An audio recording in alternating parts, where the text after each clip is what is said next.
자, 지금 벌써 우리가 네 분의 발표를 다 듣고 이제 드디어 기다리던 질의응답 시간이 왔습니다. 지금 제 앞에 사실 인터넷이랑 연결된 모니터가 없어가지고 주최 측에서 이렇게 손으로 질문을 정리해서 저한테 보내주셨는데 엄청 많아요. 그러니까 이게 다 보내주신 것도 아니고 몇 개 골라가지고 보내주셨거든요. 그리고 저기 지금 더 갖다 주시려고 기다리고 계세요. 그래서 저희가 이제 주어진 시간 동안 웬만하면 다 소화를 해보고 싶은데 일단 최대한 해보겠습니다. 제가 쓱 봤는데 좋은 질문이 굉장히 많고 제가 보기에도 이런 것들은 기자들도 혹은 선생님들도 궁금해하겠다 싶은 질문들이 많아요. 그래서 하나의 질문에 여러분이 답해 주셔도 좋고 중간에 끼어들기 완전 환영합니다. 자, 옆에 준비된 마이크를 다 잡아주세요. 다 소리 연결돼 있습니다. 자, 첫 번째 제가 고른 첫 번째 질문은 이거예요. 그러니까 가짜 뉴스에 대한 건데요. 이런 질문을 주신 분들이 있습니다. 가짜 뉴스를 가짜라고 생각하지 않는 이유는 뉴스 이용자의 편향성 또 정파성 같은 게 작용을 하는 것 같습니다. 이런 문제는 개인이 어떻게 해결을 해야 될지, 또 미디어는 이런 문제를 어떻게 해결할 수 있을지에 대해서 질문을 주셨는데요. 이런 게 아닐까요? 사람이 믿고 싶은 것만 믿으니까 실제로 허위 뉴스라 하더라도 이건 사실이라고 믿는 사람들도 어딘가에는 분명히 존재를 한다는 거잖아요. 자, 이거에 대해서 특히 구본권 소장님 탁 찍어가지고 질문을 주셨는데 이런 문제 어떻게 해결해야 되나요? 우리 지금 어떤 현상들이 일어나고 있냐면요. 백신을 안 맞으면 건강해진다라고 해서 백신 안 맞는 문제들이 좀 그렇죠, 보고되고 네. 있죠. 그리고 또 요새 어떤 사람들이 있냐 하면은 지구가 둥글지 않고 평평하다. 천동설 이전에 이제 지구 구면설 이전의 이야기로 돌아가자는 사람들이 있어요. 우리 다 뭐든지 다 보고 있고 인공위성으로 다 보고 있는 세상에. 그런데 문제는 이런 사람들이 오히려 이 과학의 세계에 더 늘어난다라고 하는 거예요. 네. 자, 이거 어떻게 설명해야 될까요? 제가 설명할 수 있는 것 하나는요. 이거 뉴욕대 교수 조나선 화이트라고 하는 뉴욕대 사회학과 교수가 주장하는 이론이기도 한데요. 지금 인터넷 세상에서는요, 내가 아무리 독특한 생각을 하고 있어도요, 옛날에는 그 사람 나하고 똑같은 황당한 생각하는 사람 만나기 되게 어려웠습니다. 예전엔 그랬죠. 지금은 너무 쉽죠. 인터넷에서 내가 어떠한 주장을 하더라도 그것에 대해서 아주 방대한 데이터를 누군가 쌓아놨고 모든 황당한 주장에 대해서도 얼마든지 나의 주장을 뒷받침해주는 주장들을 쉽게 찾아낼 수 있습니다. 맞습니다. 황당한 생각하는 사람들끼리 회합하기가 무지무지 쉬워졌습니다. 옛날에는 이거 아주 특별한 종교 집단에만 가야지 우리끼리 믿고 우리끼리 살자라고 할 수 있었는데 지금은요, 온라인에서 지구 반대편에 있는 사람도 지구 평면설을 믿으면 나의 옆집 사람들보다도 더 쉽게 소통할 수 있는 상황이 됐어요. 자, 우리가 어떤 상황, 어떤 논리를 믿어도 쉽게 연결될 수 있고 그 근거를 가져올 수 있다라고 하는 점에서 사실 우리가 뭐 위험한 것도 그렇고 이상한 것도 그런데 나랑 똑같은 생각이 하는 사람이 있으면 우리 무척 용감해집니다. 인터넷에서 가짜를 믿기도 훨씬 쉬워지고 용감해졌다라고 하는 게 저는 하나의 변화라고 생각을 합니다. 실제로 정말 구글과 네이버, 다음 같은 검색 엔진을 보면 뭘 찾아도 진짜 자료가 다 나오니까 그렇죠. 네. 그게 이런 확증 편향을 정말 강화하는 게 될 텐데 예. 그렇다면 우리 이번에는 양소은 연구원님께 여쭤보고 싶은데 아까 우리 기자님께서 해주신 말씀 중에 우리 인지 능력이 굉장히 구두쇠라고 하고 또 우리가 확증 편향에 빠지기 굉장히 쉽다고 말씀해 주셨잖아요. 이걸 좀 개인이 극복할 수 있는 노력, 일상생활에서 일상적으로 할 수 있는 노력이 뭘지 한 가지만 딱 추천해 주실 수 있으세요?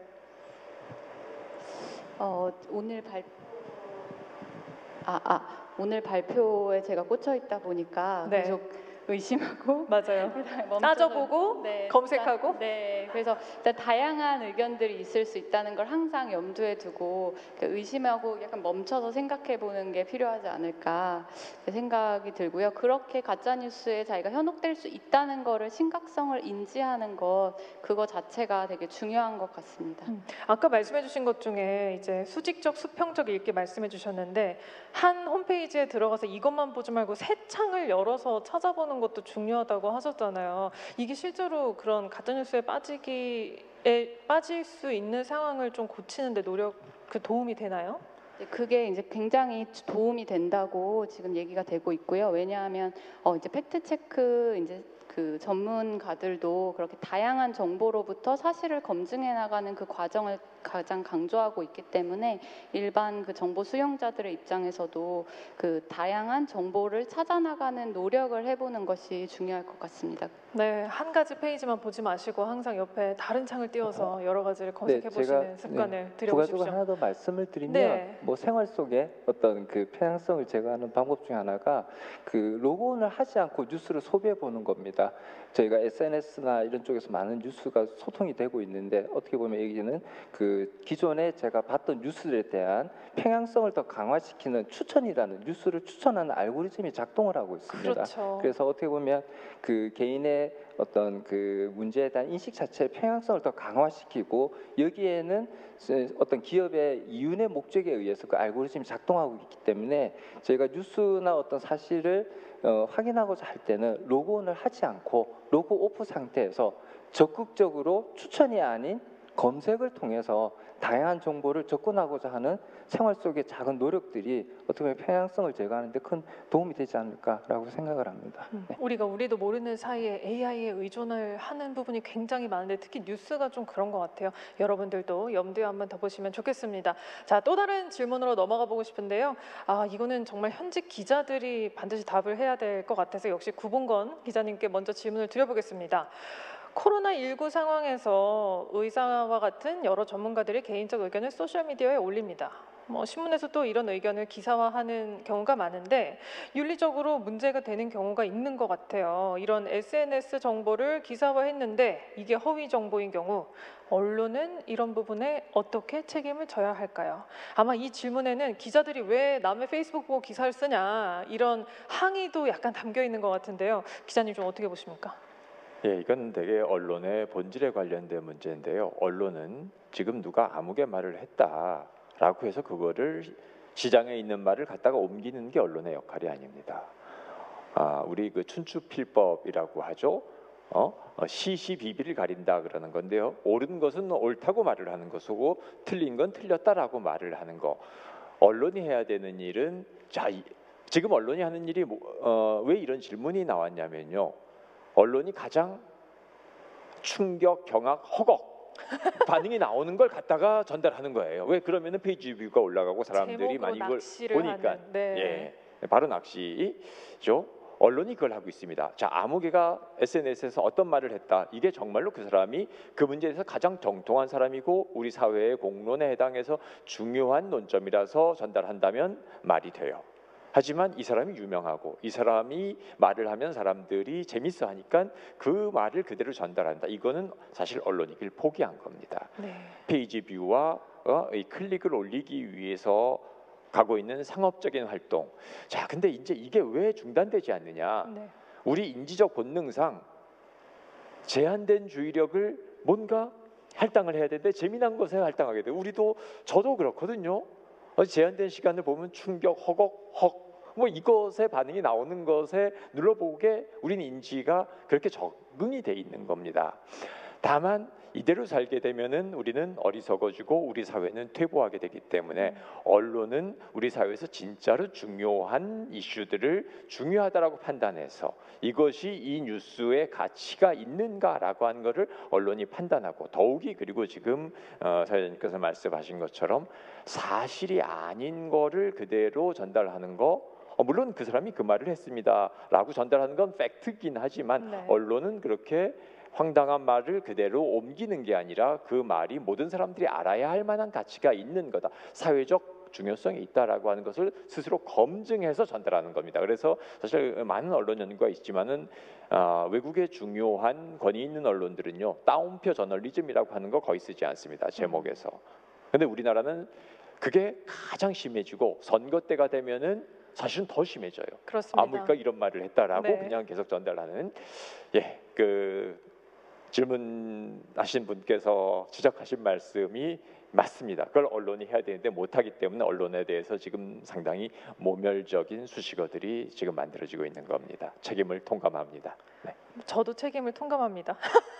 왜냐하면 제가 아침마다 저는 국회를 사실 취재하고 있어서 아침마다 그 페이스북을 보고 기사를 쓰는 걸 조금씩 하고 있는데 이런 생각을 하면서 써요. 그러니까 저희도 아우 막 이거를 기사로 써야 되느냐라고 스스로 이렇게 의심을 하면서도 이걸 정말 써야 돼요라고 동료들과 혹은 선배들과 얘기를 해보면 아우 뭐 일단 새로 나온 얘기잖아. 그리고 두 번째는 일단 독자들한테 보여드려. 그럼 판단은 독자가 하실 거야라는 얘기를 하는데 이런 변명 혹은 항변에 대해서는 어떻게 봐야 돼요?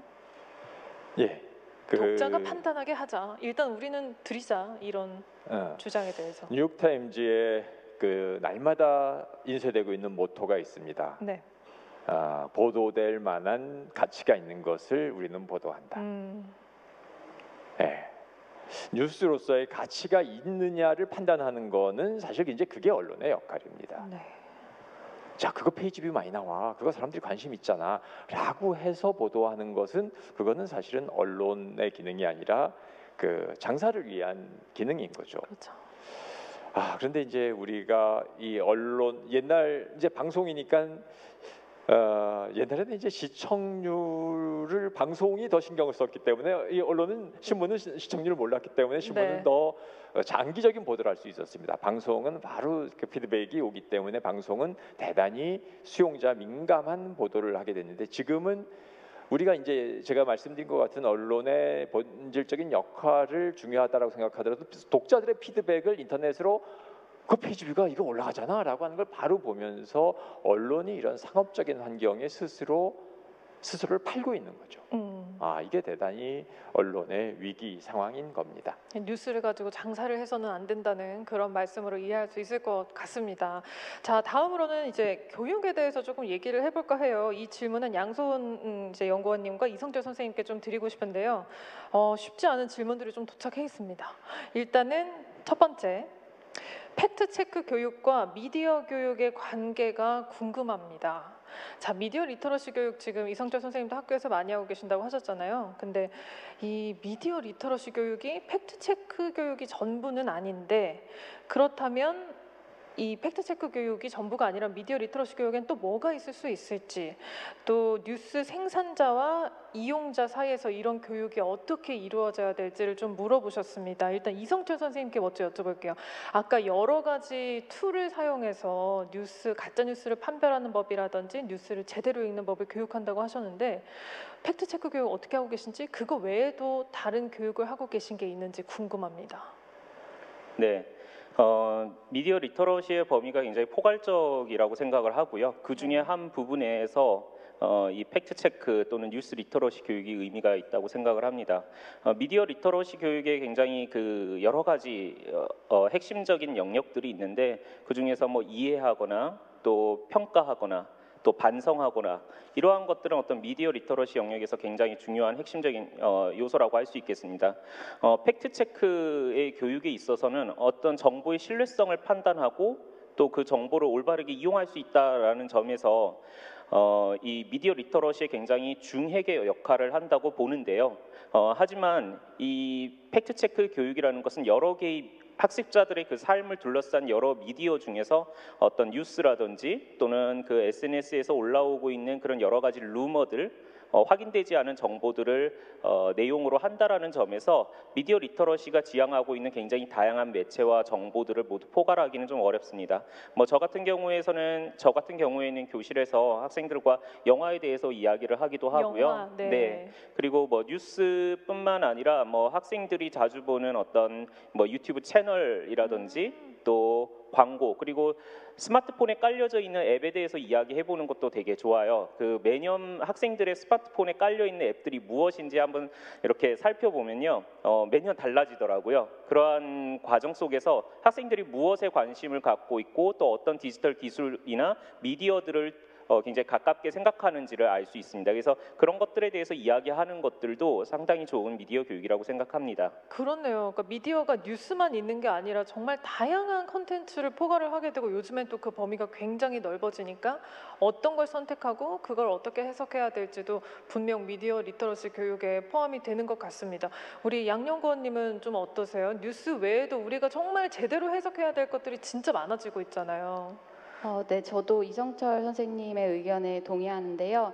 그래서 그 미디어 교육이라는 건 훨씬 더 포괄적이고 다양한 영역들을 다루고 있는데 특히 약간 시대에서마다 조금 더 요구되고 강조되는 역량이 달라지는 것 같습니다. 그래서 저도 원래 미디어 교육에 관심을 가지면서 사실 이제 온라인상의 혐오 표현이라든지 어떻게 그런 약간 공동체를 해하는 발언들을 줄일 수 있을까 이런 쪽에 오히려 더 관심을 가지고 있었는데 요새 이제 워낙 가짜 뉴스 팩트 체크 교육이 이제 미디어 교육으로 대두되면서 자연스럽게 또 이쪽에 또 센터에 있기도 팩트 체크 센터에 있기도 해서 더 그쪽 연구를 하게 되는 것 같습니다. 근데 그 영역은 정말 과거에는 어떨 때는 이제 사이버 불링과 같은 그 온라인상의 그런 괴롭힘이 또 강조됐던 때가 있는 것 같고 네.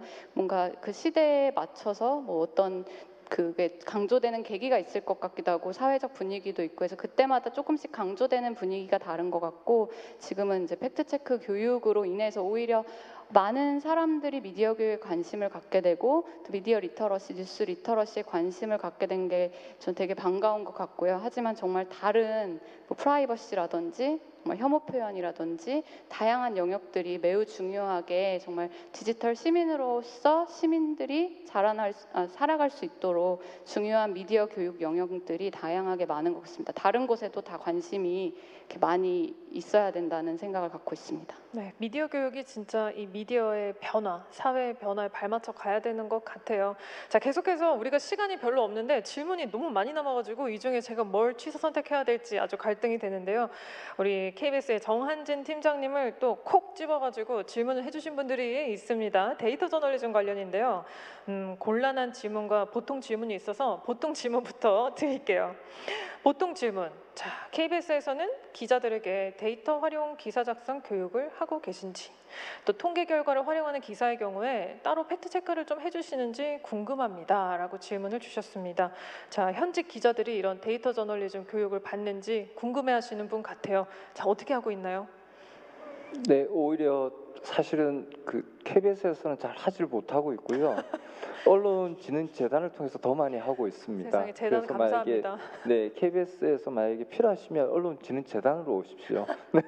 네, 교육이 안 되는 이유가 네, 정작 교육을 받아야 할 기자들이 바빠서 네, 네. 회사에서 우리 정한진 팀장님을 못 뺀다 이런 네, 얘기들 네. 많이 하잖아요. 이 한계를 좀 어떻게 극복해야 될까요? 네, 그 취재 현장에서의 어떤 데이터 활용에 대한 니즈는 많이 있고요. 실제로 그 저희 팀 같은 경우에는 기사도 만들기는 하지만 저널리즘의 어떤 위기 상황에서 하나의 어떤 그 교육기관으로서의 데이터 저널리즘, 특히 그 대상이 강남의 저희 뭐 KBS 내부의 취재 기사들로부터 시작이 돼야겠지만은 꼭 KBS가 아니더라도 그 데이터 저널리즘이라는 어떤 그 기법을 통해서 위기의 저널리즘이 돌파하기 위한 어떤 하나의 방법으로서의 그 사례로서의 기사를 만드는 게 사실상 우선적이라고 생각을 하고요. 네. 그런 기사들을 통해서 자연스럽게 취재 기자분들이 데이터 저널리즘에 대한 니즈가 늘어나고 있는 것에 대해서 상당히 긍정적으로 생각하고 있지만 여전히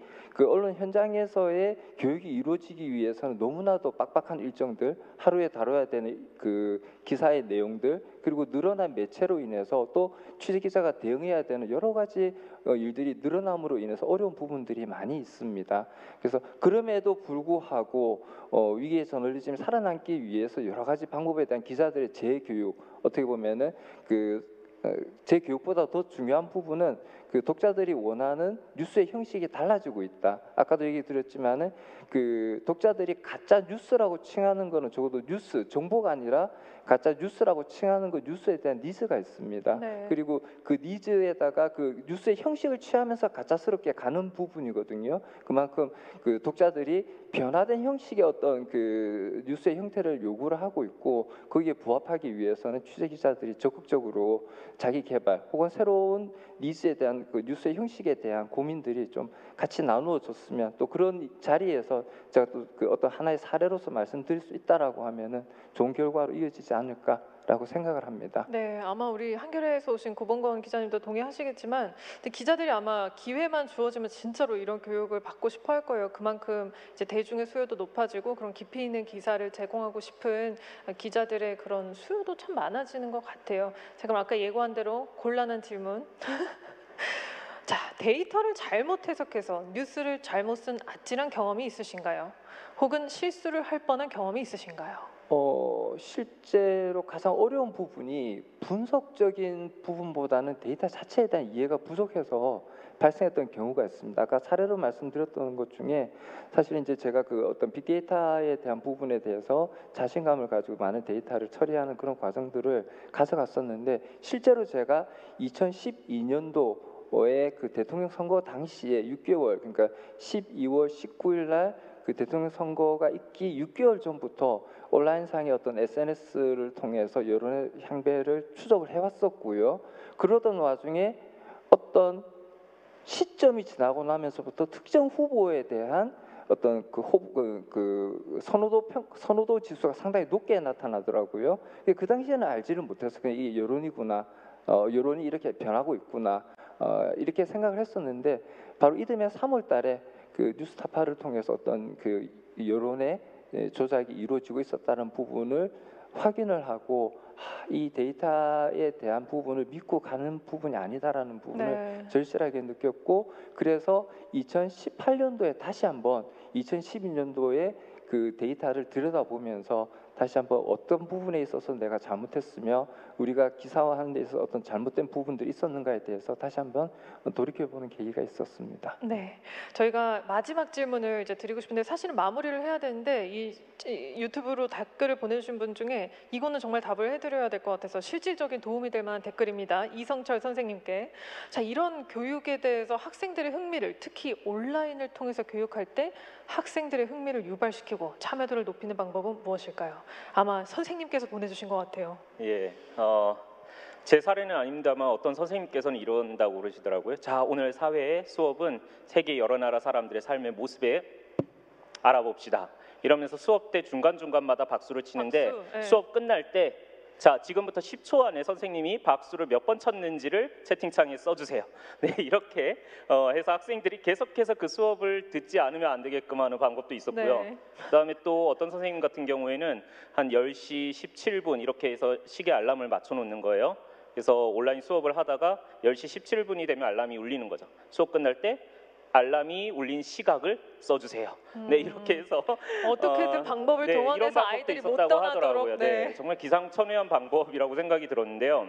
어쨌든 중요한 것은 학습자들의 끊임없이 그 주의를 기울이게 하는 것. 특히 온라인에서는 학생뿐만 아니라 일반인도 마찬가지인데 그 집중력이 계속해서 그 머무는 시간들이 짧아지죠. 그래서 네. 끊임없이 그 집중할 수 있도록 관심을 기울이게 하는 어떤 전략들이 굉장히 중요할 것 같습니다. 예를 들어서 줌 같은 경우에 뭐 저 같은 경우에는 그 안에 있는 설문조사 기능 같은 것들이 있거든요. 사실 그게 그냥 설문만 하려고 하는 것이 아니라 그 참가자들의 반응을 유도하기 위한 기능입니다. 그래서 이렇게 쌍방향 같은 경우에는 서로 그 관심을 기울이고 더 참여할 수 있도록 하는 기술들이 분명히 숨어져 있거든요. 그래서 뭐 수업하다가 자 그러면 오늘 공부해보고 싶은 이웃 나라는 어느 나라인지 자 지금부터 한번 투표해 보세요. 뭐 이런 방법을 또 네. 쓰기도 하고요. 이게 여러 가지로 참여할 수 있는 어떤 그런 기술들이 무엇인지를 보고 학습자들이 끊임없이 그 기술을 이용해서 선생님의 말씀에 주의를 기울일 수 있도록 하면 좋을 것 같습니다. 네, 정말 선생님들 다 화이팅입니다.